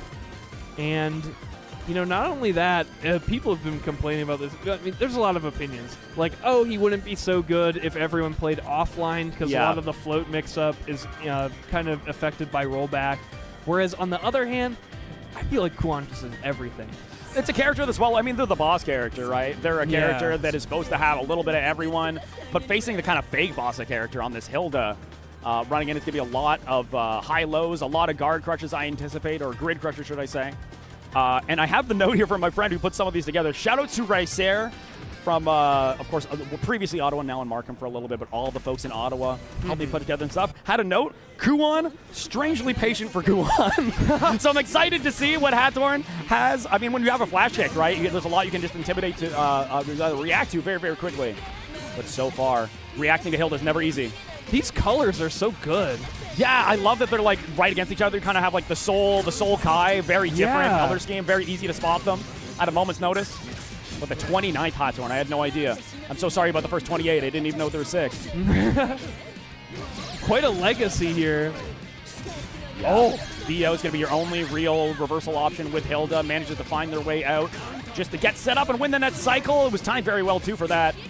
The extra damage, I don't think it's going to be enough, even if you see us for the 100 bar.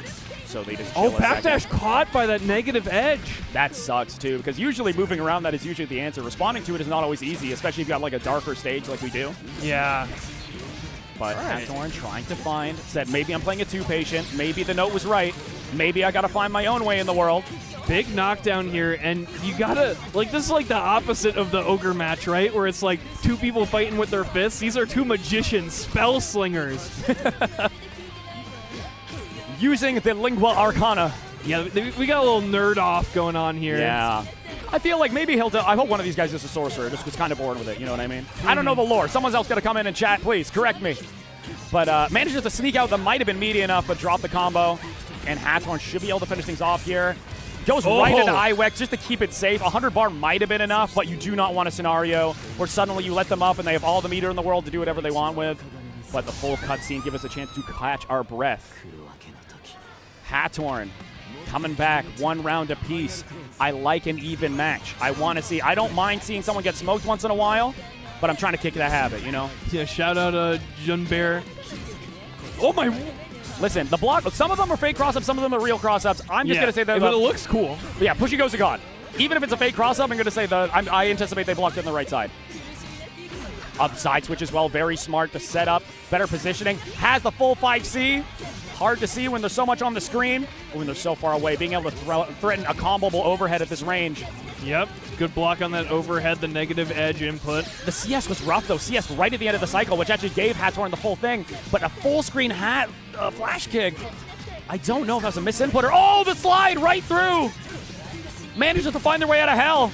Big opportunity here for Hathorn. Maybe enough here with the CVO. We're going to see the cutscene for a second time. Thank you, Theater Mode. The creation and destruction of a new universe. But will it be enough? I'm going to say I think it might just barely be alive because he didn't do any C specials. He went right into it with the TRM. The smartest time to represent him. Let him know that you have that. Not everyone is thinking about a TRM. Not everyone's thinking about baiting out that kind of option. But to represent that so late in the set when it matters the most, so smart of Hathorn. Yeah, using your muscle memory that you're just going to, dial in that throw OS when you do. Like, and getting TRM'd, it really affects your mental stack. Like, the amount of times you really got to, listen, if you're a Hilda, you got to focus on not blocking. You got to dive kick. You got to VO. I know what you are. Live your best life. But no meter available, and the slide has been working miracles here for Hathorn. Managing to circumvent the neutral. Toes first. Whoa! That was a mix-up only in the level where it's like you would not expect it. Yeah, it's just a lot to be looking at. You got to think about the options. And the shield, that was really smart because it was the special, so they didn't get locked out of further air actions on that shield. Yeah. I think that's what Fushiko was looking for, a anti-air, but none of them are going to be that fast, and Hathorn suddenly on set point. Finding the knockdown float was a little too slow, and then did the 2A, so not a low. But playing it slow, maybe trying to bait out the VO. Has a lot of meter to work with. Flash kick. Another one. Another one. What are we going to see? The wheel is on you.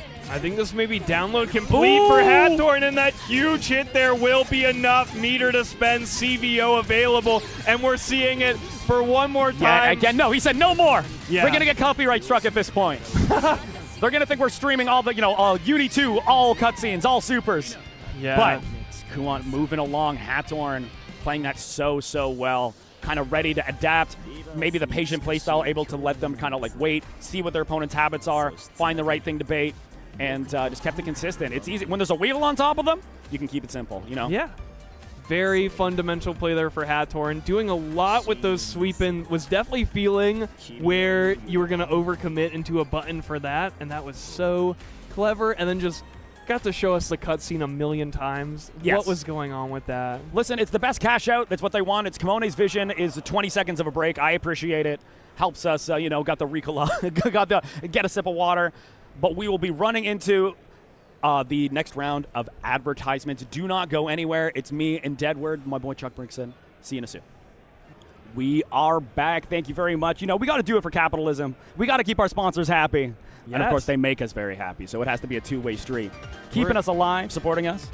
Yeah, I mean, who can hate pistachios? Who can hate pistachios? Virtual Fighter. Dude, they saved my life last year. For those who don't know, they were giving out free samples all weekend. And once in a while, you're like, the boys are on pools. They want to go for lunch. I don't want to go to lunch alone. I'm going to wait till 3 p.m. I'm going to need some of that protein. And luckily, you can't get tired of them. They got 4 different flavors. They're doing even a giveaway if you're here. I believe they're doing last year. They'd get a sign up for a year of pistachios. And listen, it's worth it. It's an expensive nut. That is, that's the bougie nut. Exactly. And we got Klim coming up next. Oh, against my friend. Sorry, if you could scroll down. We have my friend. I recognize him. I played Garo with him. Suzuka Wave. I played this guy in Garo top 8 at Files Things early this year. Very nice guy. Very well-rounded in a lot of brackets. I see him a little bit of everywhere. But Klim, of course, on that Merkava. I'm happy to see this in my character, bro. When he plays Phonon, I'm like, I'm happy for him, but I don't know what's going on. When I see the Merkava, I'm ready for it. Even though historically it's been a pretty rough matchup for Merkava. Generally, any character that has a slower jab kind of struggles against Bordeaux since they have so many ways to be in your face. That 6-6C, the 2-2B, can give you some hard work. But nice single hit confirmed. Jesus. Klim off to the races here. The fundamental Merkava play.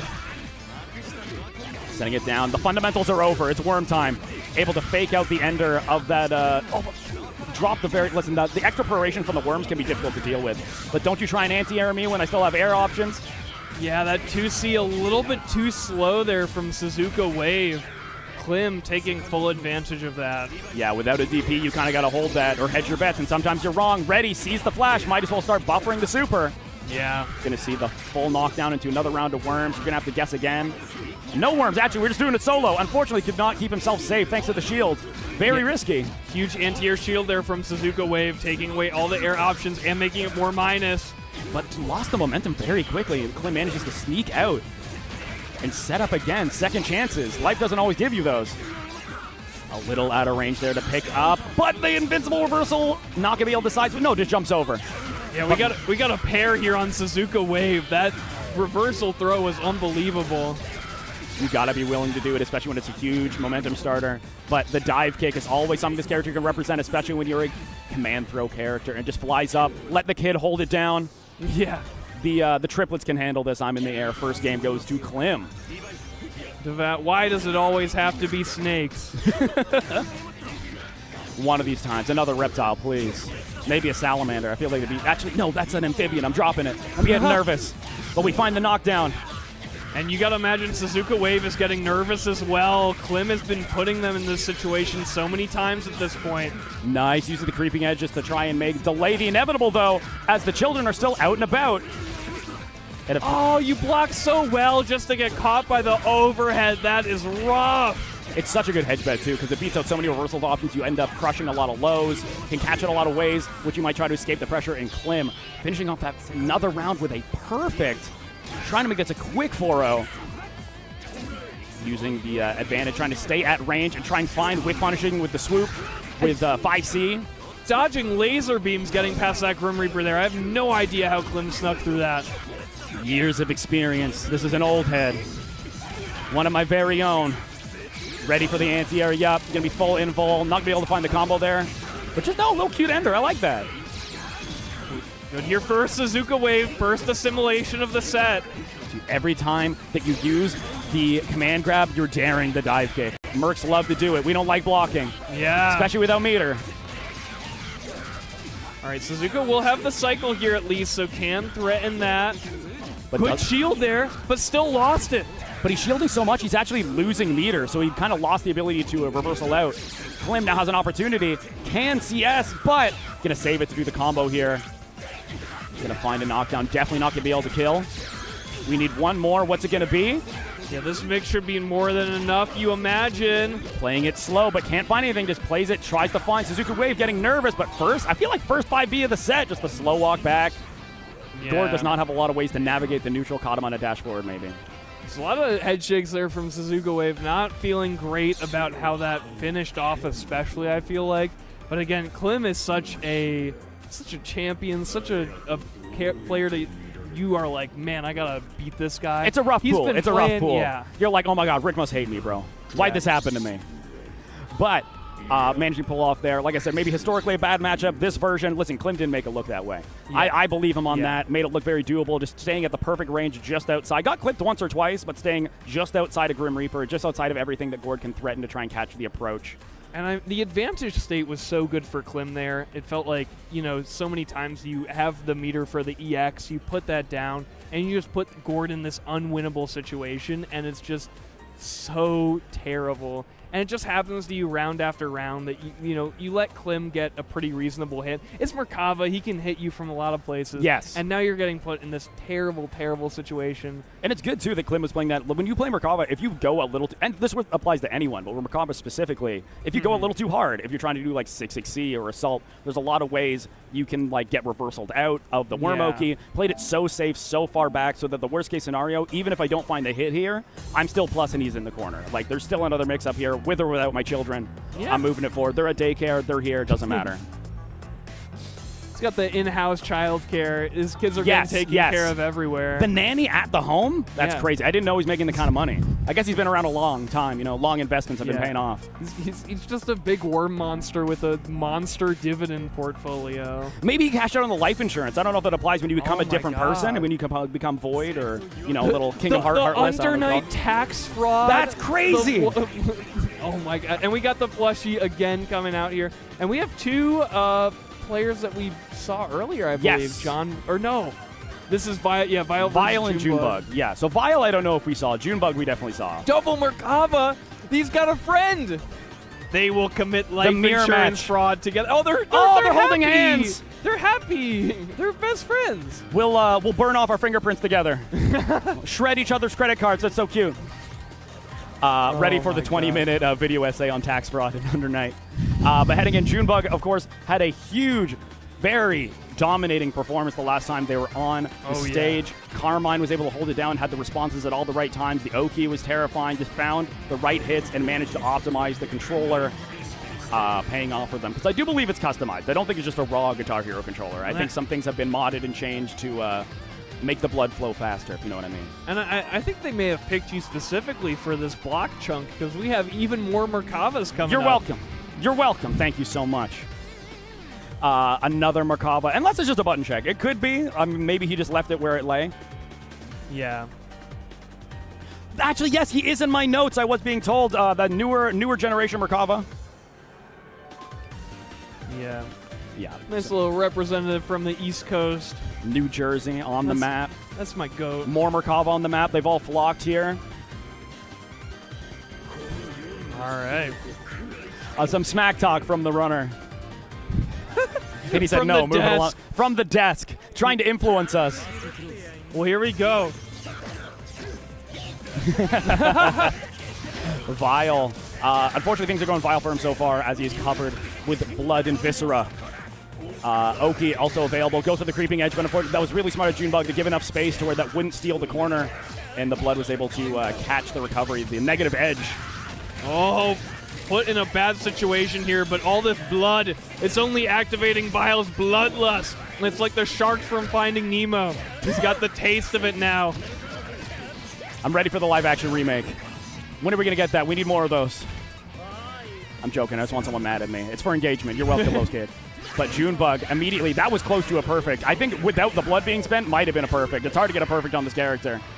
But using the fireball to try and discourage Junebug from setting up. But we're killing the worms. We're slaying the children. Nice try to get the anti-air. Nice use of the air backdash. Could have been devastating. I think it would have beat the dive kick as well. Vile getting a lot of grid from that as well. Now to put the cycle to use, just going to cash it out for meter mainly. Yeah, maybe just to stop the approach. Can kind of anticipate them maybe assaulting over. But finds the eventual hit. Yeah, excellent little reversal there. And gets the full combo, drops the very ender, so unfortunately we don't see any worms, but we see a tick throw. Don't have to mash for that throw anymore. Thank you very much. Kimone was getting arthritis. Like, okay, Merkava players, you put in your time. No more. Your fingers can sustain themselves. Nice blocks on Vile. Unfortunately, Junebug lost the corner is what I would say, unless you reversal out with the perfect option. Get a little health back. We'll use the guard thrust. Could not confirm off that. Almost got it delayed. The follow-up a little too hard. Trying to go for the frame trap at range. Catches the counter. Nice pickup. Don't think it's going to be enough. No meter on their side. Unless they get to 100. The VO. Yes! It's going to be close. You do have CVO. Spends it. Gets the full IWEX. That's definitely going to be enough. Was a little worried, but I was like, this is Uni 2. They'll get the meter. The CVO scaling. CVO scaling. Maybe? Chance? Ain't no way. Ain't no way. The minimum damage on IWEX so high. Even after, I know it was so much higher, too, on release. But listen, still very significant. Cute little trade right from the get-go as we both are trying to get ourselves established. Yeah, tripping each other at the starting line there. Both of them starting this game in a knockdown. Well, both like Oki characters that only really have options out with meter. So if you get a knockdown early, it's like very advantageous. Yeah, keeping that 100 bar in your pocket is going to be very helpful for representing your invincible options. In all things, in all ways, keep it 100. Oh, so that's a banger, folks. Somebody frame that. 200 bar here on Vile. But unfortunately, no CS. Was not feeling confident enough to throw it out. Of course, way easier to punish Merkava reversal these days. And Junebug has all the resources, all the momentum. Only needs one more hit if it's the right starter. Going to guarantee they get the next cycle before they start spending it. Oh! But that empty, fake low, empty charge 6C has been 100% accuracy. There were layers to that. 100% accuracy. All shots landed. Oh, was able to destroy the children there. Oh, I think I tried to find, I think it's going to be maybe, I can imagine 2-on-4 bad. Yeah, I was trying to find like the knockdown. Luckily did not eat anything for that poor cancel. Gonna find it. Might get the 100 bar for the babies. We'll see. Does not spend the CS, so we're not going to see any babies. Manages to bait out the reversal option. And barring a drop, I don't want to curse anything. Should see an end here. Yeah, CS just to make sure. Spent the meter, but listen, we're getting it refunded almost all the way back. Excellent, and a perfect there for Vile. The only character in this particular matchup that can get that nice conversion, uses the 236A to challenge at a weird range. It's very fast, very active. Easy to confirm off of a lot of hits. Exactly. But going to see the side switch here, very smart. But finished, did not get the Ender, and Vile manages the shield and sneak that final cycle, finds the conversion. Saw a scream from their friend in the venue, very excited that they managed to land that. Into Worms. What's it going to be? Crazy. Projectile into Surrey and then continue from there. And yeah, but the audience is going crazy for Vile right now. We say the audience, I think it's one especially excited homie. I think it's some guy that's going to lose their voice by midnight Friday, which is not the position you want to be in. I don't have enough recola for everyone, man. Not enough for the whole class. It's a long tournament. Folks, you're going to be here for a while, and you're going to be staying up late, getting additional games. Of course, and we're going to be here in the set for as long as we can, as it is going down to the final game. I anticipate a final round. This is going way back and forth. Nice conversion, very clean. Maybe going to find the knockdown here. And opts to not use the jump, too, so you can go for Flight Oki. Have to see what they opt for. Just like that. Has the cycle, gets the frame trap. A lot of people get the shield, think it's their time to swing, but still special cancels available. Yeah, Vile aware of what you're thinking there. Big advantage here. One mix away here. Junebug has to be bulletproof on defense right now. Has blocked both of these delay overheads. Junebug, those strings on the guitar, they're quite responsive, able to block both of those, but unfortunately cannot find their way out of the corner. Oh, man. Vile going into set point, using the air fireball to try and set up the space, but using that J-Charge. See, I think that might be the first time it's been represented. Huge air-to-air into a massive conversion off that counter hit into the crystal. 10,000 years. Listen, this is 10,000 years for Merc. He ages so much mentally. Yeah. He's like, oh, I'm so old now. What year is it? So as upward, so let's see 100 bar to at least try and a reversal. We'll go Veil off instead. Oh, listen, we're not that young. Listen, we know about that. It's going to be an overhead. Every time you see that flash, got to be ready to block the overhead. Very smart from Junebug. Might not matter, though. Has a CS, not going to go for it. Goes for an overhead reset. Junebug ready to respond. Was not confident they'd be able to get the anti-air in time. Huge reversal. This is really going to put things in Vile favor, especially with that cycle win at the end of the combo. Yeah, you get the Flight Oki off of that Ender, but Junebug has blocked all of these mix-ups. But the dash, 6-3A, maybe was trying to hedge the bet on a throw bait, but ended up catching the back dash. What a good rush down there. Hard call out there. Yeah, beating like a throw and also that backdash. So smart there. We're looking at something on the phone. Should we share that with the class? I have no idea. Yeah, what are you guys talking about? Maybe a secret DM. Maybe I have no idea. Maybe the notes. This is what I had written down for you. Just a note that says, I'm scared. Yeah, I wrote down everything. Lose round 1, win round 2. Quick draw ball back. Yes. Yeah, back on the menu. And the Merkava plushie. And the Merkava, the official mascot. No copyright, please. Yes. Come on, I don't look. That's the official mascot. But heading into that was such a fun one. A real back and forth. Like I said, putting each other in a lot of situations, but Vile playing it slow in the neutral, found a lot of hits, found a lot of the proper reversals, used the right channels, and would sometimes not pay off. I feel like the defensive responses of Junebug were so strong. Like all the delayed overheads were blocked, no problem. All the Worms ready for the jump scare super and overhead, but at the end of the day, we're all the same when Worms are on the screen. When Worms are on the screen, you're only human. I think Vile, every time the spaghetti cans came out, it was like the smartest spaghetti hands I've ever seen. Not only the backdash catch, but like the round start A spaghetti hands. Yes. Follow up with A spaghetti hands, confirming into C spaghetti hands. It was unbelievable. It's weird because it's like you should be able to challenge. You know it's minus, but he's way out of range. And everything you could do to like meaningfully try and get momentum back, another 236A could just do it. There's a theoretical match where it's just all all JoJo hands. Yeah, very well played. And I mean, I felt like Vile was blocking out really well there in the neutral. It's kind of tough to like talk about anything that happened at advantage state because both of those characters, they hit you once and you're in a terrible, terrible, horrible, bad situation. And so it's tough to be like, oh, like Vile was doing Oki better, or Junebug was doing Oki better, because it really just was like whoever was getting hit first was like losing the game. But listen, I was seeing the names coming up here, and I was like, who the hell is John Woke. But I was going to say, that is a leafy green up there. Perhaps, listen, he's trying to stay covert. Maybe that's like maybe an asparagus, maybe a bok choy. I'm not quite sure. Yeah. But we all know who that is. Well, looking good. Yeah. The sunglasses did not give it, man. That's not. You're not Clark Kenting that hard right now. I know who that is. So we're going to see the Carmine pop out. Listen, and signed up in the name we're going to see in the match here. Signed up as John Woke. Majin Obama, you have your answer. Is the FGC too woke? We might have just found out. We're going to find out at the end of this match. You woke up the boogie pronoun. John Woke. Oh, this is going to be hype. Yeah, especially with the Hathorn coming back. Good to be seeing the Kuon against, so we're going to see a lot of range play. I feel like Spinach playing the Carmine. You can play really well in a ranged match in this matchup. You can throw a lot of projectiles. The thing is, when you're Carmine, you're running out of health. Your health bar is going down. You're eating that chip damage, basically, from trying to find your turn. And Hathorn is not going to swing too hard. This guy's shown a ton of patience. Was what I would say. But immediate teleport. Immediately I'm a liar.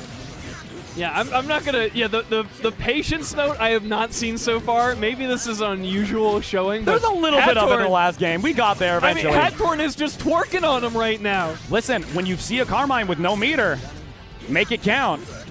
Take your opportunity. Using the A flash kick to make it bounce, continue that combo. Oh, yeah, you got to veil off there. That was looking dicey. Yeah, it was rough, too, because they CS'd under the wheel, not giving them opportunity. Going to get the chance to cash out is what I would say if they did not drop the combo. Unfortunate curse and need a double shield there. Couldn't take the turn back. That was, yeah, and Hathorn, again, I just have to say, maybe they're Maybe it's propaganda being spread by, like... Maybe Hathorn wrote that misinformation spreaders. Because this is like one of the most like go Kuons that I've seen so far. It's when you want momentum, right? When you want to go in, when the Carmine has low on resources, when you're in good position screen-wise, when there's no puddles underneath you, and round start is the best time for that, typically. Oh, the wheel coming back to help out John Woke there. I just realized we're kind of in a wheel off right now. Yeah. It's kind of BattleBots a little bit, if you think about it. NASCAR, perhaps. But going into the final round of this first game, ready for the teleport this time is John Woke, wide awake. Oh, backdash caught. And the confirm, but couldn't take it a little farther than that. Nice, ready for the flash kick there. Could not find their ender, but the slide. Listen, the slide has been the defining, not overusing it too, but just finding like the perfect moments when it seems like, okay, Kuon can't do anything to me now.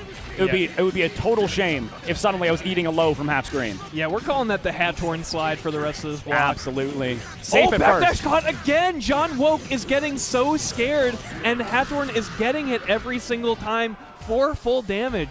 John Woke has really got to hold his ground more. He's a little I don't know. Well, usually, like, mid-screen, a backdash is so safe. Yeah. Because, especially when the character's not very close to you, but this Kuon character, he kind of long. He kind of got limbs. He kind of got discs that go very far. So you're never quite safe. Going to see a knockdown here, and so likely another wheel is what I would say if there was no combo drop, but John Woke not ready for it. Okay, well, that creeping edge out could create a back throw incident here as John Woke has such good corner positioning now. In the purple crystal, the Amethyst ends up working out.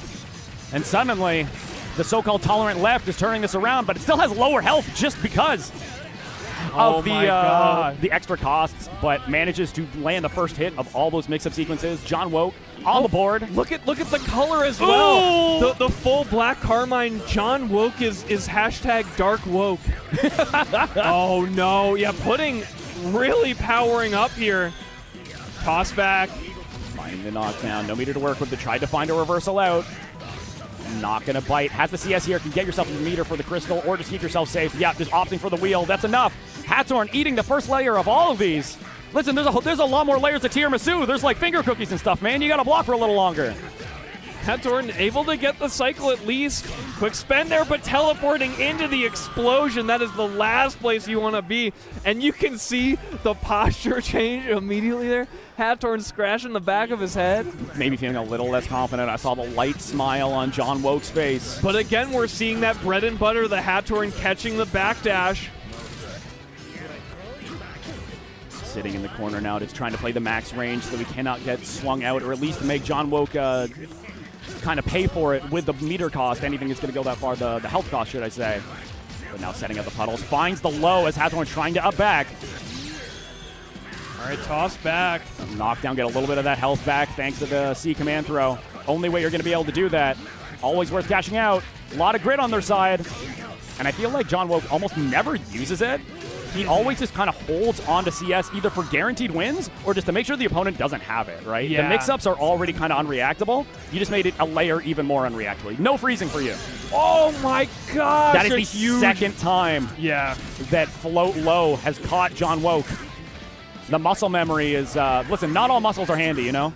Yeah. You can do without a couple. You can skip leg day. Yeah. I endorse. You get full Deadward endorsement to skip leg day, folks. Doesn't matter. Finding another knockdown. John Woke finds it again. Hathorn so ready to swing out. I do think at this point, at least in this matchup, Hathorn has been so willing to swing, trying to avoid blocking incorrectly. So much meter here for John Woke. So much resources had Vorpal, but patiently awaiting the creeping edge. Knows that's the quickest way to get at that scenario. Manages to finish things off 2-1. Yeah, and you gotta feel as like John Woke thinking about the interactions that have happened in this match that you may be like, okay, this is a high variance sort of player who's taken a couple of risks here. Creeping edge is probably gonna be the answer here. It's either gonna be like creeping edge or like C flash kick. Yeah, something. Just staying far out of range. Let it happen. Just chill. He's been swinging a lot, but John Woke. I like too the little finger point. Like I'm coming for you. You slayed his bisexual dog, and now he's coming to take revenge here at Combo Breaker. He'll be winning the whole Combo Breaker bracket. He said, bigots beware, you're in for a scare. Oh. Not here, brother. That was my big mistake before this block, was not watching all 4 John Wick movies, so I had all of the references like locked and loaded like one of John Wick's guns. Whoa, yeah, dude, forgive me, I didn't even pick up after that. It's been the whole time. I was John Woke. I was like, that's funny. It's like just the generic. I did not even pick up on that. I'm ready. Next time, the Keanu, I'm ready. You thought it was like John running invented running when he tried to walk. Yeah, just like someone like a random name, like when they find like it's someone unidentified and they're like Joe whoever, you know. But John, I'll be ready next time. I know you'll still be in winners. Yeah, there we go. Yeah, share your John Wick bits and make them. Next commercial break. Listen, what we'll do just on the screen, 16 times speed. Yeah. You know, I don't know what they're on streaming. We'll have to Google what's going on. That'll take about 15 seconds, but we'll make it work. And we got Rakir coming up next, but we're going to ads for a moment here. Klim Norris, are we going to ads though? No, not going to ads. We are stuck here waiting for Klim and Norris. Yes, they should be around. I see Norris coming up now. Klim ready on the stage as well. Seems like there's a little bit of a mix-up with the floor manager maybe. They both got told, like, you're next. It's like, oh, me? So here we go. We got Norris versus Klim coming up. Norris, of course, on that Aurier, and Klim, again, rocking the Merkava. The Merkava could see, pool. Though, there might be something, like Merc or Phonon. It's pretty been 50-50 historically. I don't know who maybe he's feeling the most excited about these days. I don't know if Phonon's there for a particular matchup. Phonon has a lot of cool new mix-up stuff, too, of course, with the install. But Merkava has been consistent thus far. Merkavas have been succeeding, ascending. Yes. Far above the cloud layer. I mean, Vile is flying up there. Next level has got it, but I mean, Klim is seated higher, isn't he? In the bracket? That would not surprise me, but it's probably pretty close. Yeah, so we got to see who comes out on top here. This is going to kind of set the stage as to what you can expect in the next rounds in the top 32, top 24 as to which Merkava is the one to watch out for. Yeah, who's going to be head of the pack? Yeah. Who's going to be at the front of, like, the Flying V for the migration? Yeah, exactly. Who can take the most turbulence? Breathe the thinnest air? Klim maybe going to show us, or maybe just going to, put their headphones on as a phone on with the whip. No such thing. My knowledge, useless here. Going for the Merkava again. This matchup, too, a lot of representation at mid-range. I think Aurier, of course, with a meterless reversal, has a lot more options for getting out. Another character that is very good against a character with slow reversal options like Merkava. One of the slower jabs in the game. Has 5As, a fantastic normal for checking things like dive kick. Gonna have to see how Norris is going to represent that. Immediately opts to go in. Very aware of the fireball, playing it as slow as possible on defense. Merc without the fast fly, not super scary to block. Norris with a huge meter advantage going Celestial. Yeah, and that Celestial was all from these great shields that Norris got at the start. It's going to be guaranteed. Getting grid broken. The scenario is terrible because shield, no assault, so many defensive options taken away from you. Yeah, this is a disaster right now for Klim. Additionally, Norris got to keep a ton of meter there because of the Celestial cash out. Yeah. Going into the second round now with a huge advantage. Merkava needs that 100 bar to really get things started. Maybe trying to slow things down to neutral. I think maybe, the best position you can really go for in a Merc in this matchup is getting up in the air, trying to whiff punish some of these thrusts, force the Aurier to try and come in and swing. All right, misses out on the ender there, though. And every cloud has a silver lining. Norris going to win the cycle here, but caught on the backdash. Yeah, I don't know what the response maybe was going to try to go for there, but unfortunately that JB is so long. Managed to get them out of jail for free pretty much there. Knockdown incoming. Going to Worms. Fly. What's it going to be? You can see S here, but it's not really going to save you. And catches the creeping edge. Didn't finish things off. Listen, the Worms give, and they also take it away. Sometimes they end your combo a little too early. Could have been a finisher there for Klim. But now Norris has a huge opportunity. A lot of meter on their side. Ops not detect there. You make it a weird knockdown, right? You sit on the ground a little too long. The OTG hits, and we mash. Yeah, that was really unfortunate as well because of that 2A hitting low. Norris, I think, just trying to escape the situation, was walking back a little too long there. Yeah, an air block to the swoop at round start. Of course, that leads to a guaranteed anti-airs in certain situation. Unfortunate for Norris, that was one of them. A drop that, listen, the Worms, that was 2 drops, actually. The Worms can really betray you. Oh, crushing that low 2A there. Norris in a really good position here. Plenty of resources. Will not spend meter for the Oki, though. Klim feels like they're going to lose the cycle and just opts the CS just for the meter, bring them a little closer to 100, maybe on the next hit if they find a combo. The children can come out again, trying to find them on the way in. Nice 5C, but didn't Gatling anything off of it. Norris not believing in that hit, perhaps, was maybe looking for the counter hit anti-air, but that drop may cost her now. Klim in really good position here, has access to 200 meter infinite word slam a jam, and with that, Klim is taking game 1. Very smart, too, to recognize that the CS was going to give them enough meter because you did have at the option. I believe they were in 4-pull. They could have gone for the CVO, but with the extra scaling, who can be sure? Keep it simple. Get the 200 bar. Go with an honest wiggle arm, full meter. Counter starter here, Klim. You know, wind in his sails right now after that first game win, and is now has excellent position here in the corner. Yeah, all the resources in the 4-pull cycle. Worms are down. Keep it simple. Runaway goes for the take throw, but of course still going to have the positional advantage. Of course, the Merc backdash also buffed, so a lot less middle. Yeah. But Norris managed to find the hit. CS once again, just while I have it, gets up to 100 bars, so now you can threaten the 2-6C. Norris very smart about that, recognizes it. Turns out to be a bait from Klim, but nice catch, double, or little restart as well. Norris dashing so deep there to call out the backdash. Grid break is huge. We got a scream from a crowd on that one. Yeah, able to recognize the green shield. It always feels bad. That, like, the crack sound of the shield breaking, always like, ooh, gotta sting. Speaking of gotta sting, though, Klim might be able to finish things off here. 100 bar, no, it's going to be too close. We definitely just go for the Oki. Yeah, the reduced meter gain during while you're grid broken, really hurting Klim there, making sure that you were not able to build the final. I don't think that was an intentional thrust. Almost caught it, though, but Norris able to maintain composure, just chills in the corner, not worried about losing positioning there. Just ready. Has been eating a lot of those 3Cs, so ready for the anti-air. Again, we're seeing these really good shields from Norris, but now Klim is baiting them out, spacing them out, and stealing that grid. Just right there, manages to cash out on that conditioning, and I feel like Klim is using so much a swoop. I don't feel like Norris has had a consistent response to it. I feel like the risk-reward right now for Klim is so high to just keep swooping. Did not find the safe jump. You have to manually time it a lot of the time. Norris very happy about that, though. Again, trying to use this quick walk speed that Aurier has, but Klim always swinging with those lows to punish it. Luckily, though, for Norris, we did not go for a side switch. We have a lot of screen to back up on, make the mix-ups a little less scary. Manages to block it out so far. You get one more thanks to that the late last son, the youngest. All right, Celestial as it gets. Oh, runs up. Nice response. Yeah, that was not meaty enough. At range, that can be plus sometimes, or at least safe, but I think at that distance, 6A was a very comfortable challenge there for Klim, who is now on set point. Both of our players with a full stick of butter here. Tons of meter to spend. Any hit here is going to be going into Okazeme for Klim. So we'll definitely see the kids coming out. Had a daycare on this one. Yes. Go, my lineage. Norse very calmly matches up. But listen, I think they tried to go for the 3C, but they got side switch. Klim managed to sneak over them. I think the Worms maybe stole the corner. Norse unfortunately getting whiff punished for the trouble, but staying in composure here. Catches the backdash. Did not get the starter, though. It was a weird hit off of the backdash. And Klim manages to just play things safe, far as possible, the 6-6C. Yeah, Norse with a bit of second chance at life there in the clutch, but it would have been so hard to take it all the way there.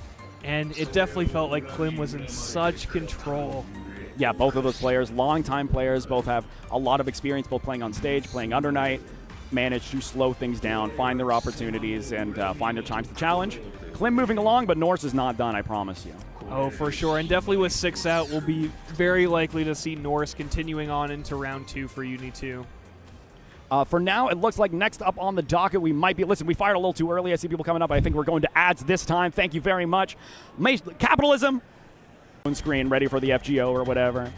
Yeah, we got Rakir coming up against Snover right now. Snover, I believe maybe another Aurier. Let me check. Let me check in here. Let me dial in. Maybe test my peepers. Snover, yes, another Aurier. Going to be very exciting to see. I mean, it's been a lot of Aurier, a lot of Merkava, it feels like. We're keeping it old school. We're keeping a launch roster. We've been with them forever. Listen, they've been with us the whole time. Speaking of base roster, here comes Enkidu. Rakir seems to be staying on Enkidu for most of this tournament life. Not sure if that's a full tournament commitment or just pools. We'll have to see. Snover, both of them showing a lot of... Whoa, I don't know what that caught. Maybe... no counter hit there, so it might have been the up back. Sometimes you stand block a little too hard and end up eating it. You know, sometimes I get hit by overheads I shouldn't. You know, maybe it was just that.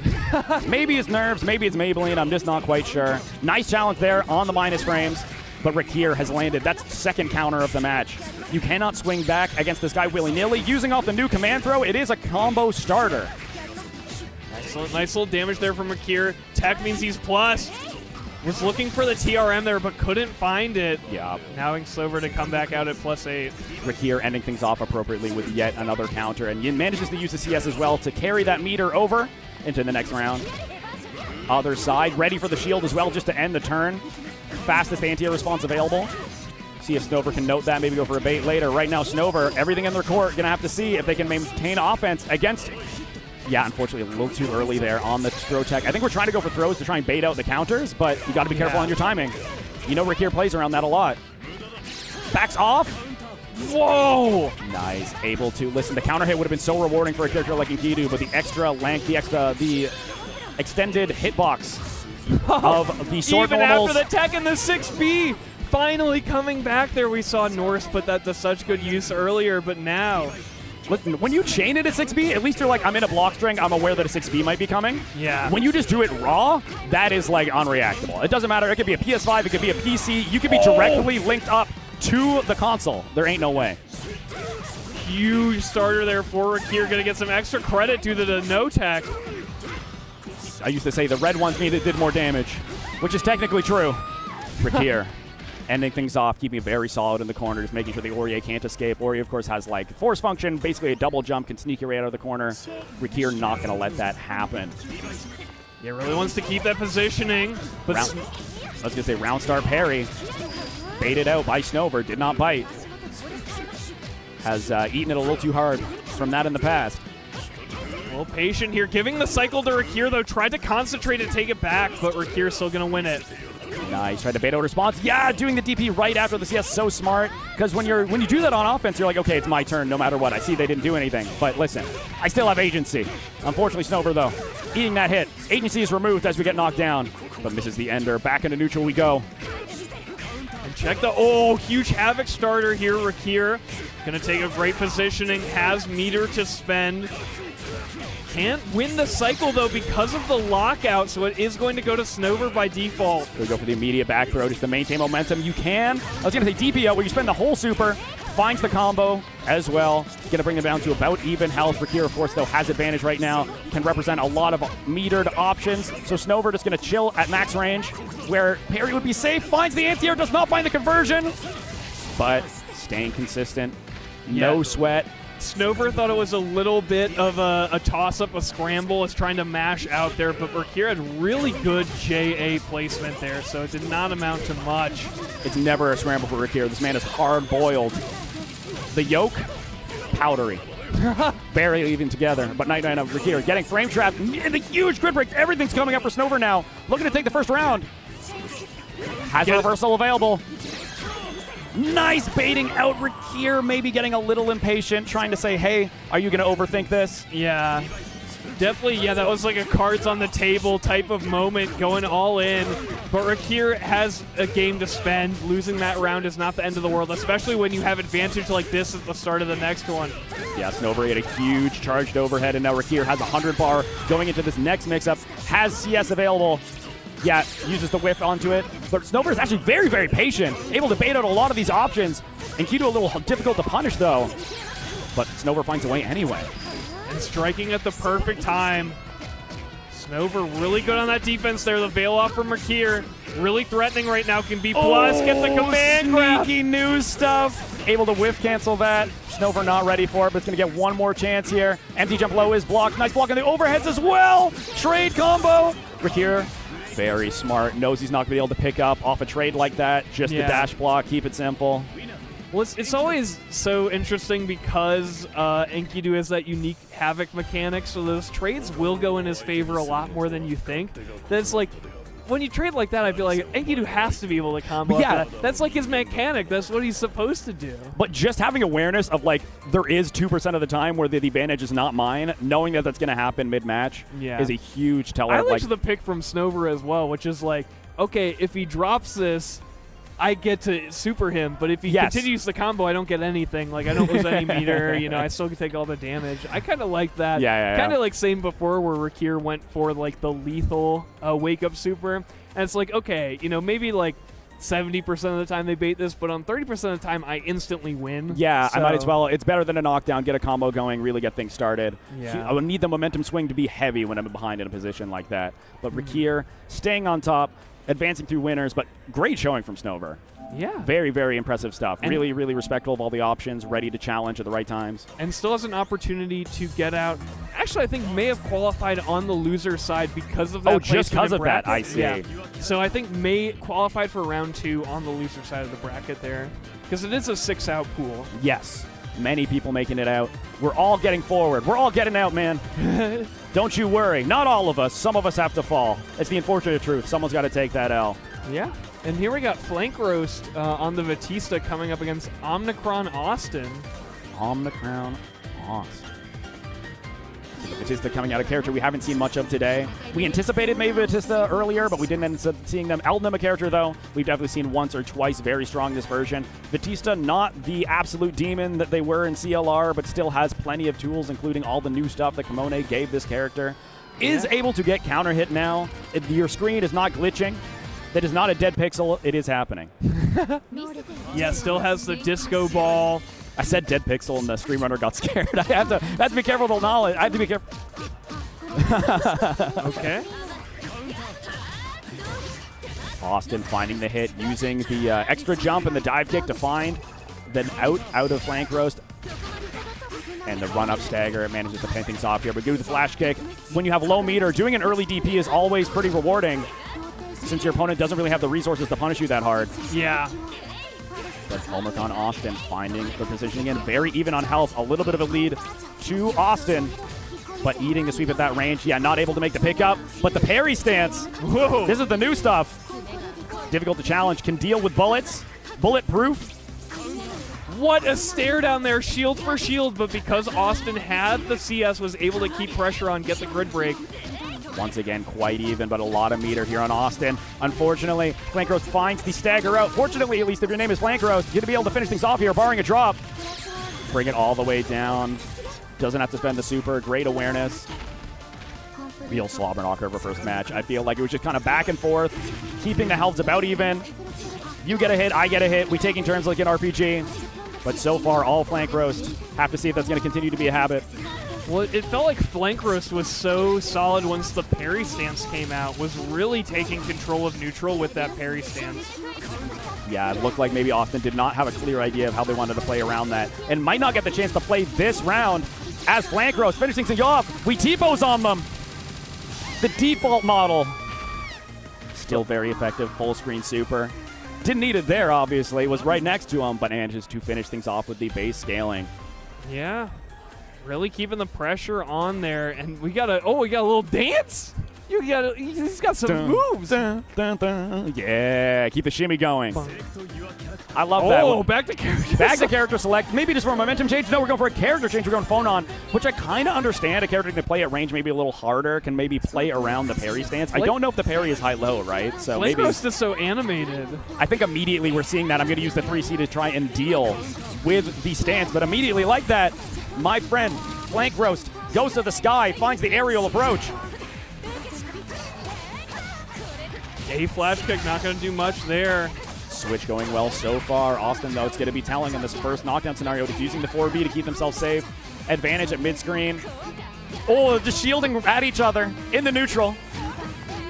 Man, okay, Omnicron Austin will get stuff there, but looking a lot more confident. Yeah, maybe, you know. Because you already know how to play this character. The person has to rethink the matchup very quickly. Austin ready with the challenge, yeah, immediately trying to go for more full-screen challenges so that Flank Roast can play a little less comfortably. Unfortunately, cannot find a combo. Not too much to get off of it. I will say I don't know the Omnicron Austin story. Maybe he switched to Eltnum because she's top tier, but really he's a phone-on player. You got to go with the girl next door. Exactly. Oh, yeah. We got confirmed. Stream Runner knows. You know, the cold read comes out on top. Ice cold. Setting down the knockdown here. We'll have 200 bar. Don't think we're going to finish it. Nice block of the B drill. That is not easy. It was a very cheeky reset, but very aware was Austin. Gets takedown. One more touch will do it. No chip death in this game, though. You got to make it happen. You got to find a clean hit here. We go into the install. We're trying to make it happen. Let it out or whatever. Watch out. The laser beam covering that full screen, putting the hurt on him. Flank Roast. Now 1 round away. Yeah, not super high reward, but when they're 1 touch away, that's all you need. Gems are on the screen, of course, able to get rid of those now. 4B is going to cover so much of that space, but might not get the chance. Other side, nice pickup on the counter hit. A lot of explosions. Nice, uses that jump forward OS, but did not find combo off of it. Omicron getting zoned out. Flank Roast is only 1 or 2 touches away from finishing things off here. Omicron getting started, but cannot get things finished. All right, pushing Flank Roast towards the corner, though, here. Omnicron Austin just taking up more and more space, more taking over, infected. Here we go. I was going to say, could not open him up, and then did a whiff throw, which is always plus. I say opening him up, though. Other side, empty low. We're getting cheeky, and we do the side switch for the better Okizeme. What are we going to go for here? Just baiting out the flash kick. 1 more touch will do it for either of these guys, potentially. Omicron trying to get himself on the board, though. Nice shields, ready for the overhead follow-up, and that should be enough.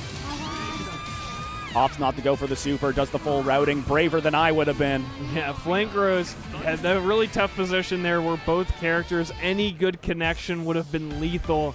And Flank Roast coming out on top with that really good shield that you pointed out. Yeah. Phonons will do that often where they'll go into that stance, go for the overhead CS, and now they're in your face. And that additional overhead shielding that was so key. It's like such a cool like risk-reward assessment to be like, this is the best thing to go here. This is what you do here because it's the best thing to do. Yeah. I'm going to do something that's unsafe and risky, but like statistically, I'm probably good. If I'm able to anticipate what my the opposing character can do. Always very cool. Very, very clean. And able to shimmy his way offset. Very, very, I love to see a person who's up on stage, having a good time, having fun. Flank Roast was so animated. You saw like the dancing, and there was a character swap, and his eyes went like, ooh. What could this possibly be? And it was working out well for Omicron Austin, but Flank Roast manages to stay on top. All right, and we got potentially the final match of this stream. So we're putting this big. This is going to be a big one. And not only for that, this is Delvey coming up on stream. This is my boy, comes to my locals at Lunar Phase. Next level Akatsuki, and beat a very, very notable player at a Climax of Night recently. Anyone I might have heard of?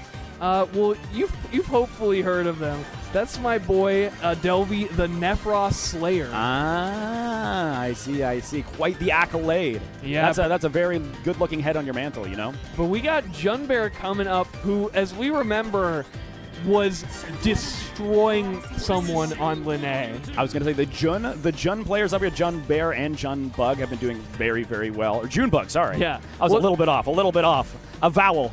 Had a little bit of a vowel movement. My bad. But Delvey and Junbear, yeah, did see him earlier. Gonna have to see how these two figureheads, these two powerhouses, end up playing into each other. Well, this is the matchup we want to see, Rushdown versus Rushdown. Let's get into it. Both We're of these gonna characters. See a lot of dash blocking, maybe less emphasis on the block.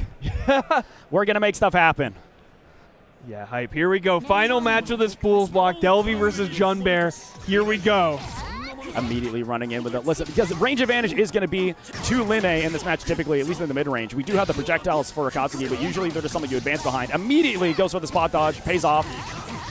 Getting opened up by that classic Linne 2A, 2A. Really difficult to deal with. Oh, no. Huge guard crush there with the can mix-up.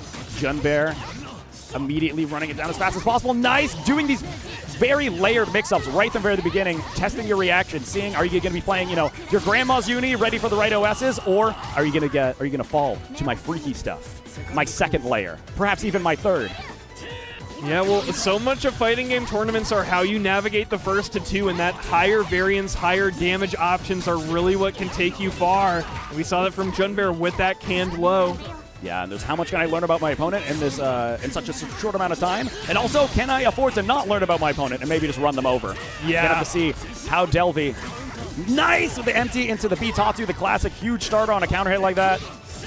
He's gonna be close to not death, obviously, going for the reset for the weird Okizeme option. Did get the green shield, but not ready to punish it.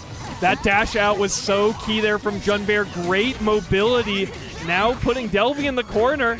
Wake up with the green shield. It's going to be a huge punish, but ready for the guard thrust. That's their only way out. Delvey ready for it. That's my guy. You could see the mental stack, the mind games being played there. I saw the neuron fire, the brain blast. I know you're going to throw me because I green shielded, but I do have access to guard thrust. Look at these two.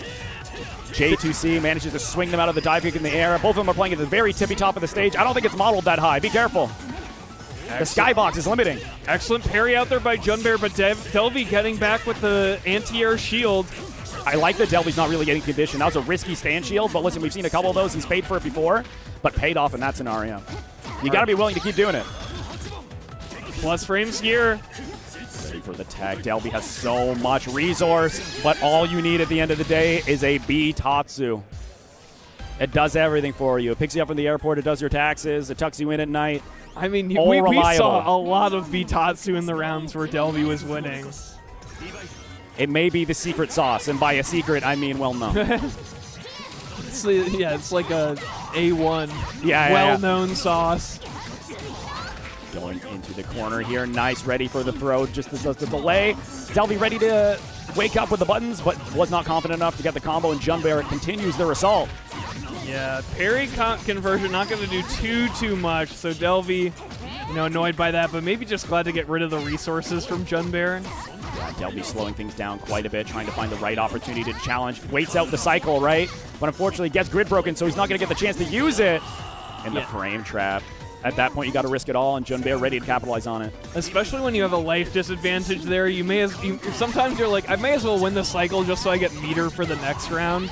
But yeah, that grid break gonna make it really tough for Delvey now. It's demoralizing, but hopefully Delvey able to maintain composure. Although Junbear kind of running all over this match, working on a perfect, has 100 bar and cycle, can really put him in the blender. But of course, you always have invincible options from Akatsuki. What are we gonna do? Empty jump, empty assault into throw. Backdashing out. Knew he's going to be minus, willing to hedge his bet on the parry and manages to side switch out, run his offense. This is very difficult to deal with. That Akatsuki 2A may be one of the best pressure buttons in the game. Keeps finding these A whiffs, but they're not enough for that Akatsuki game plan where you backdash, get a whiff, and then whiff punish. Yeah, and the backdash of Linne so fast. And just like that, able to confirm, sees him running forward. And able to confirm into the ender. Going to be one apiece. I could not ask for a more beautiful last game. We always want to finish things off on a close match. Everyone needs to be happy about it. Or at least be like, damn, I just needed one more. Yeah, we'll see how it shakes off here. Whiff throw. Because I will say, Delvey looked like he adapted really well, but Junbear took that last game so convincingly. I feel like Junbear's offense is just so, meticulously layered. He's kind of like, he's doing the combo, and in the back of his head, I'm imagining he's like, okay, what prank am I going to pull this time? Yeah. The whoopee cushion? Maybe the banana peel? We'll have to see. Just like that, though. Meaty throw. Sometimes you just got to keep it simple. Show them you're willing to make it complicated, and then just do 1+1, you know? Yeah. Gets over the projectile. Huge starter here for Junbear. but not a huge ender as Delvy's going to get another chance. Vitatsu is able to be represented. Wow. Very sick punish there. A projectile for a projectile, and it's Junbear who comes out on top here with that EX Kuga. Now well positioned here, has access to grid cycle, going low again. We saw that in the first round. That is what made Delvy fall apart. In the air-to-air, finds the conversion as well. Going to be able to finish things off here.